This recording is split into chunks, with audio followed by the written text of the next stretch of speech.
Bonjour Sylvaine. Bonjour Albert. Merci de te rendre disponible pour cette petite interview dans le cadre d'une formation en vie sur les mécanismes du raisonnement créatif. Et on est là pour témoigner de quelque chose qu'on a fait ensemble il y a quelques temps maintenant pour une entreprise. Et peut-être d'abord pour les gens qui vont écouter cette vidéo, te présenter et dire quelle est ton activité avec Coévolution. Très bien. Donc bonjour à tous, je m'appelle Sylvaine Schaeffer. Après une vingtaine d'années en entreprise, j'ai fondé Coévolution en 2008. Coévolution, c'est un cabinet principalement centré sur le coaching et la formation, mais surtout le coaching d'organisation, d'équipe et de manager. Et nous intervenons sur différents sujets, dont le fait de développer effectivement l'innovation dans les entreprises. Et Coévolution étant partenaire du CERF de l'innovation depuis plusieurs années, assez naturellement, on s'est dit que c'était intéressant de coupler nos approches.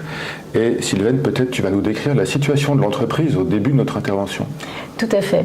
Alors en fait, j'ai été sollicitée par une entreprise pour laquelle j'intervenais par ailleurs, qui s'est retrouvée dans une situation que vous connaissez peut-être, c'est-à-dire le fait d'une réorganisation fusion suite à une acquisition d'une agence qui était vraiment avec une culture très marquée, une culture aussi de l'innovation et qui a été intégrée dans un grand groupe.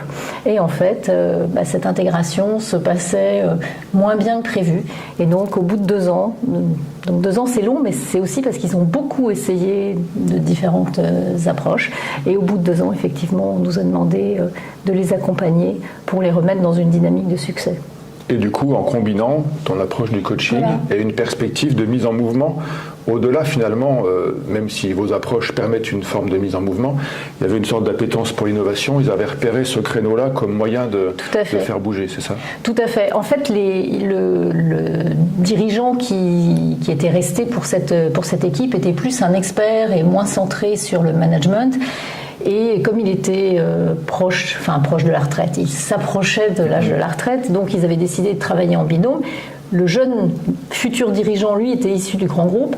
Et en fait, déjà, eux-mêmes avaient des difficultés à s'ajuster ensemble. Mais par contre, dans les entretiens qu'on avait eus, tous les deux avaient une appétence forte pour l'innovation et c'était quelque chose qui était reconnu dans l'agence qui avait été rachetée.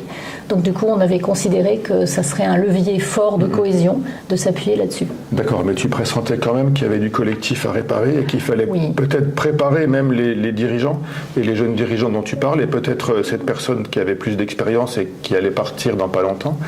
Il fallait peut-être les préparer avant même de commencer le travail collectif. Tout à fait. Ils étaient d'abord épuisés par ces 2 ans où ils ont essayé par tous les moyens et avec beaucoup d'énergie, beaucoup d'envie, mais ils étaient très démunis par rapport à la situation.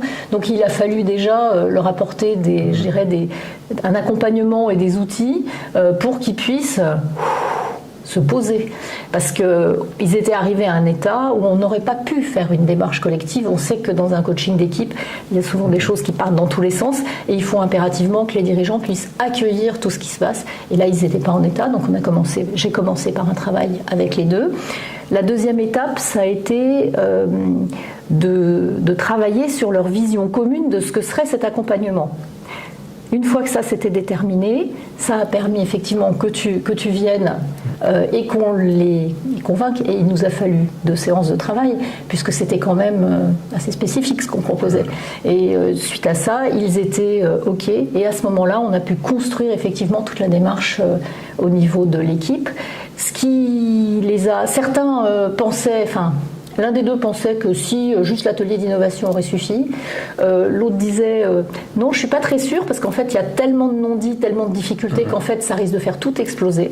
Et donc on a décidé effectivement de construire une expérimentation finalement pour nous deux en utilisant à la fois le coaching, les techniques d'optimisation du potentiel pour tout ce qui est gestion du stress, préparation mentale et donc les ateliers de conception innovante. C'est ça, et donc il faut imaginer un groupe de quoi, une bonne trentaine de personnes? Oui, ils étaient 30 personnes. Et en résidentiel, sur plusieurs journées, dans un endroit plutôt agréable de la région parisienne, et avec plutôt, on va dire, 1 jour et demi, 2 jours de travail où tu étais en lead sur un certain nombre de méthodes et d'approches, notamment cette fameuse séance avec toutes ces photos.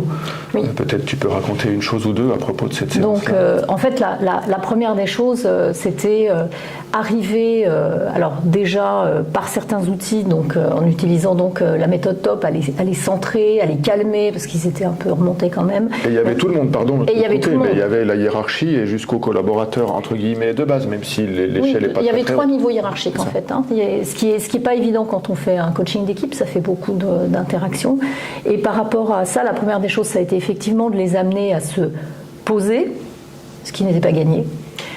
Ensuite, on a utilisé effectivement, j'ai utilisé un photolangage, mais vraiment, un outil que j'ai construit pendant des années pour être au plus près.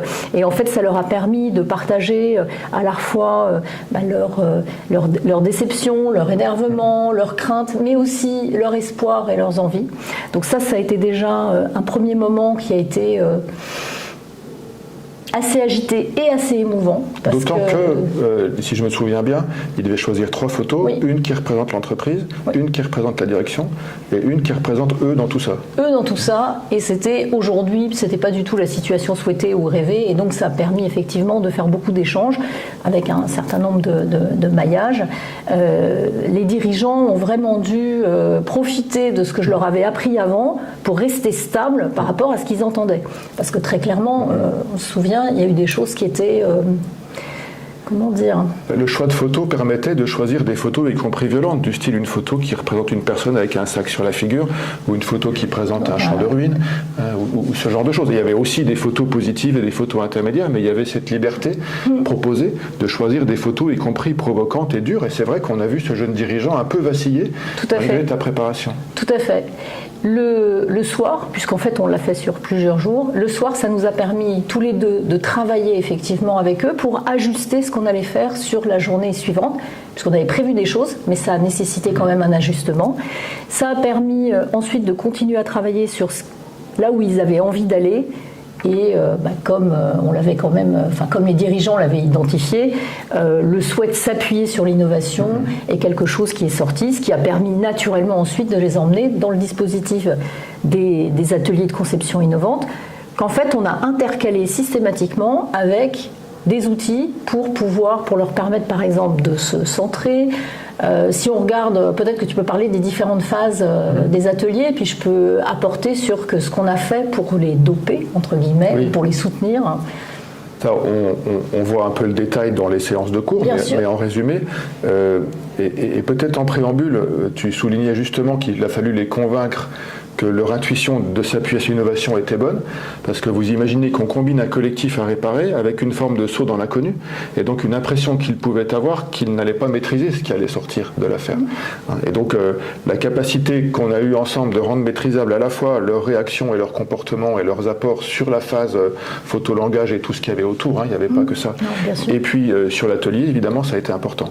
Et donc sur l'atelier, on s'est mis d'accord sur un champ d'innovation, on a choisi un domaine qui est resté volontairement relativement large, et puis ensuite on a mutualisé des connaissances corps de métier ou plus exotiques sur finalement les sujets qui ont été abordés. Et puis ensuite il y a une phase de post-it génération de concepts, et ensuite on a essayé de voir ce que ça pouvait donner comme stratégie d'innovation à partir de projets qui ont été retenus comme des projets qu'on pouvait potentiellement poursuivre et explorer. Voilà, ça c'est la trame générale. Et sur ce cas-là, comme sur d'autres, en réalité, à partir du moment où les gens ont une présence et une motivation, et qui se sentent autorisés à mettre leur imaginaire sur la table, à ce moment-là, c'est quasi gagné, en fait. Après, c'est une question d'animation, d'engagement de notre part, puisque dans ces méthodologies-là, on mouille sa chemise, on ne se contente pas de vérifier que chacun a pris la parole. Et voilà, je pense qu'on peut dire que ça a donné un certain nombre de résultats. Et en fait, tu insistais sur le fait que les ateliers ont des propriétés naturelles, mais que dans certains cas, ça ne suffit pas. Je dirais même que ça pourrait faire exprimer des choses, des non-dits d'avant. Et l'accompagnement, du coup, l'intérêt qu'on soit tous les deux, avec des postures complémentaires, ça a permis aussi, enfin c'est quand même long, les ateliers, enfin là en plus on les a fait en condensé, on les a pas fait sur plusieurs semaines, donc on les a fait en condensé.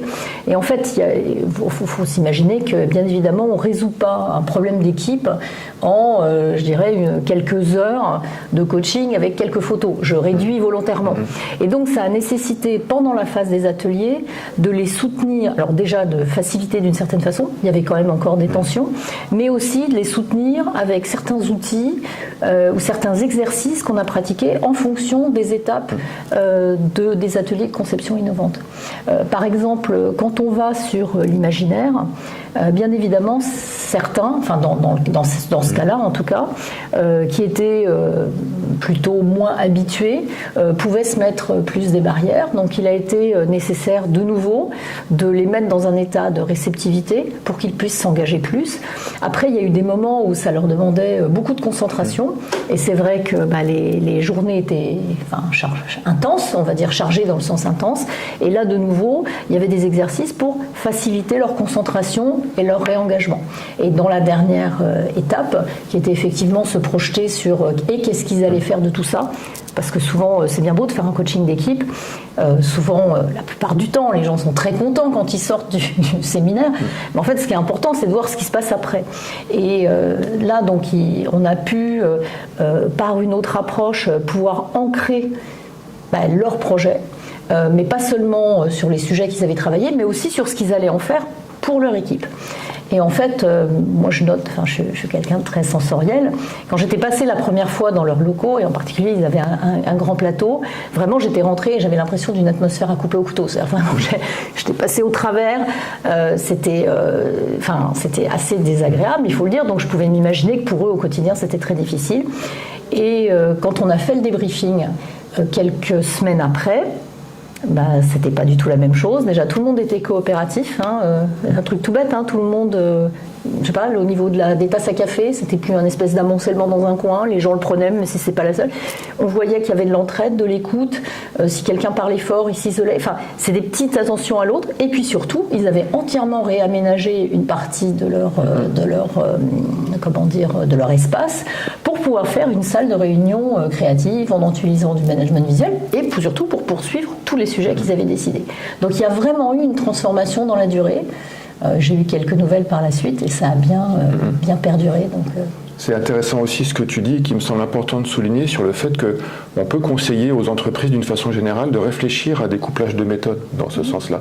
Parce qu'on a trop tendance à séparer soft skills et hard skills, on va dire, côté relation et puis côté connaissance.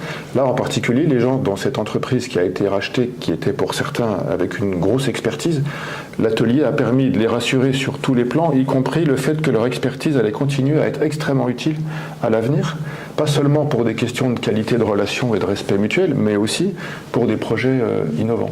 Et l'autre chose, c'est que moi j'ai trouvé cette expérience très agréable dans la mesure aussi où, comme tu l'as indiqué, on était nous aussi en observation mutuelle et en complémentarité un peu adaptée à chaque minute presque, pour ressentir chez eux et donc dans notre coordination à nous ce couplage entre l'apport de tes méthodes et les miennes.